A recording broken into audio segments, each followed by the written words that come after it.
বর্তমান ক্রিকেটের এই জৌলুসের যুগে আপনি কি জানেন একসময় টেস্ট ম্যাচের মাঝখানে একদিন ছুটি থাকত?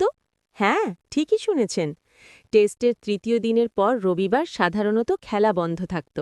ক্রিকেটাররা তখন মাছ ধরতেন বা গল্ফ খেলতেন। ১৯৮৫ সালে স্পিনার ক্লাইড বার্ডসের তো এই ছুটির দিনেই বিয়ে হয়ে গিয়েছিল। এখনকার বৃষ্টি আইন না বুঝলেও আগের নিয়মটা ছিল রীতিমতো বিভীষিকা। ১৯৯২ বিশ্বকাপে দক্ষিণ আফ্রিকার দরকার ছিল ১৩ বলে ২২ রান, আর বৃষ্টির পর অদ্ভুত নিয়মে তা হয়ে দাঁড়ায় ১ বলে ২২ রান। ভাবা যায়?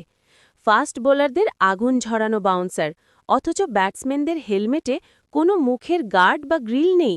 লারা রানাতুঙ্গারা এভাবেই খেলতেন, যা এখনকার দিনে ভাবলেই ভয় লাগে।